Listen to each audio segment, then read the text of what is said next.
Okay, so you have your website ready. You have the domain name, you have your website live, but what are the first things you should do with your website? This is something that's going to be beneficial for brand new website owners or those who are looking to redesign or redevelop their website to be more modern and search engine friendly. Now, what does that mean? Search engine friendly means search engine optimized. You want to make sure that it's HTML5 compliant. You want to make sure that it's easy to understand for the search engines. But on top of that, you also want it to be user friendly as well. Person visiting your website, you want them to find the content that they're looking for. You have to have substantive content.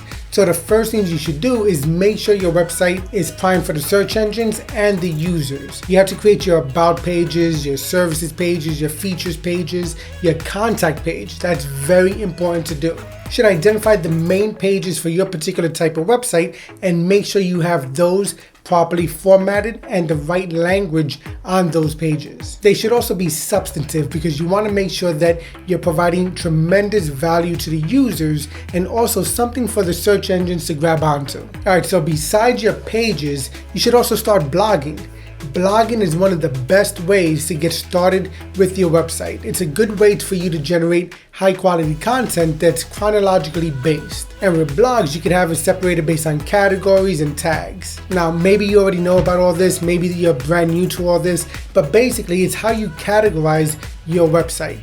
If you have a real estate website, maybe you have categories based on selling homes or buying homes. Maybe you have categories for renters. And then you can have tags that are a little bit more specific or descriptive. But basically you create your blog post or your articles and then you'll categorize it based on the type of article it is. Now, how often should you blog? As often as you possibly can, while not sacrificing quality. You want to have substantive content. So if that means one blog post a week, then make one blog post per week. But make sure it's informative, make sure it provides value, make sure it's something that's substantive, which means you're going to want to stick within 500 word minimum to potentially up to 3,000 or 4,000 words. And you might be looking at that number or hearing that number and say, that's an ebook. That is a short book. But in reality, you want to make sure that you're providing the type of value to your users and again, something for the search engines to grab onto. It's been shown time and time again that the more substantive your information, the better the chance of your articles making it to page 1. Now, how long does it take to get to page 1?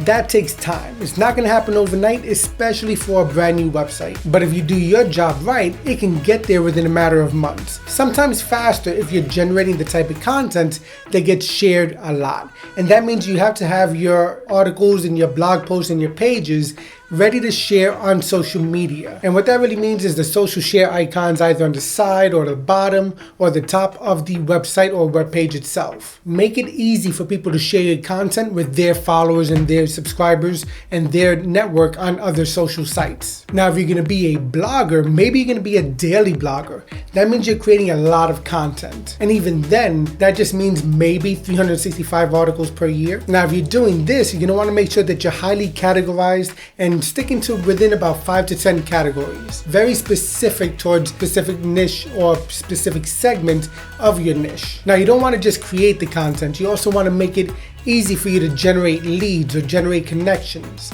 And you can do that with your email list, your contact page, or maybe a pop-up form.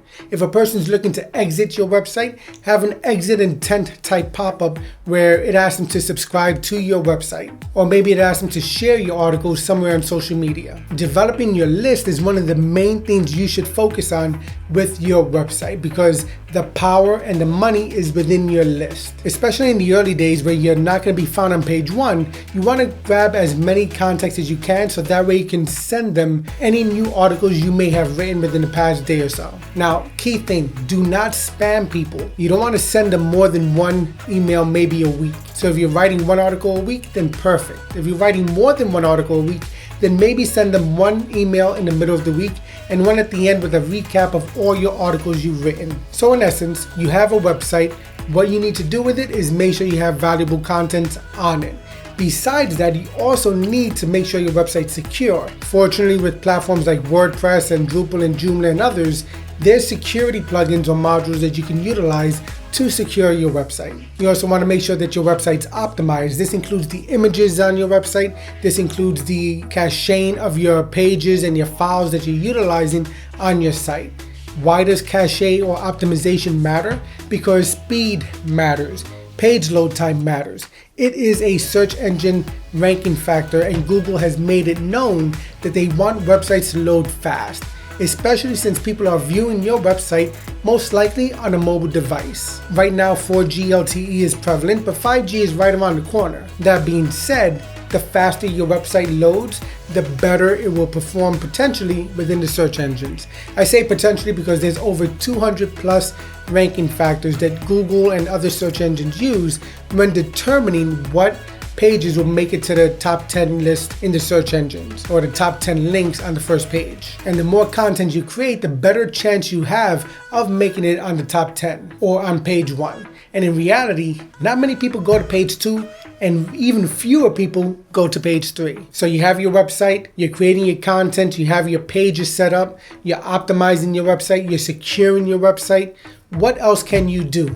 You have to market your website. You have to make sure you're emailing people, as I mentioned. You have to make sure that you make it easy for people to share your articles with their networks, but also to connect with you on your networks. You want to build a community, you want to build a following, you want to have people coming back to your website, seeing your website as a vital resource for the niche or for the type of content that you're creating. You're also going to want to have good call to actions on your website, because the purpose of your website is to generate some type of leads or some type of interaction. So make sure you have calls to actions either in the sidebars or on the front page of your website or in pop-ups or some type of widgetized area on your site. Calls to actions are very important to have. And in the beginning, don't be afraid to play around with your website. In the beginning is the best time because most people don't know about your site. The search engines most likely are not ranking your site. So it's the best time to experiment and make mistakes and fix them fast. Make sure you're using the right colors and the right typography for your site. You may want to consider doing some A/B testing. You may want to create some landing pages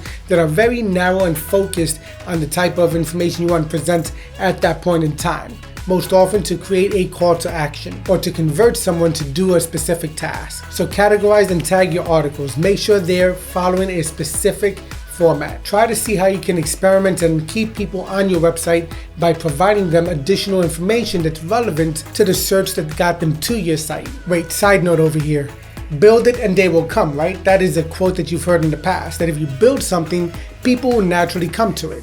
Well, that's definitely not true when it comes to the web, when it comes to the internet, when it comes to websites online. There are billions of websites on the internet right now. There are millions of articles being written on a daily basis. You have to find a way to stand out. You have to find a way to get your content in front of as many eyeballs as possible. And this is going to take work. This is not something like you can set it and forget it. That does not exist. Anyone who tells you it exists is telling you something wrong. What you need for a functional website and for an effective website is a lot of high quality, substantive content that's shareable and leads to generating the types of conversions you want. You need to build your email list. You need to make sure that you're getting people to come back and return to your site. So build it and they will come is not true when it comes to websites. You gotta build it and you gotta build it properly. You gotta code it properly. You gotta design it properly. And then you have to market it like crazy.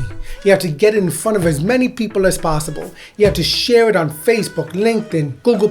Wait, Google+ is going away, so don't really share it there. You have to share it on Twitter. You have to create your Facebook pages and groups and things of that nature. You have to share it on Instagram, and you can actually generate traffic from Instagram. It's a little bit harder, but you can do it. You have to focus on search engine optimization, and you have to focus on social media marketing, and you have to focus on conversion rate optimization. That's a lot of 3-letter words. SEO, SMM, CRO, and trust me, there's others. But it's all about the content. It's all about generating high quality content. All right, so hopefully you found this video helpful. If you did, give it a big thumbs up. Don't forget to subscribe, smash that notification icon. Leave your comments down below. And if you want to learn more about how to manage a WordPress powered website, or even how to develop your own WordPress themes and plugins, check out the other videos I have here and check out the description area where I link to some of the best resources you could use. All right, so hopefully you enjoyed the video and I will see you next time. Take care.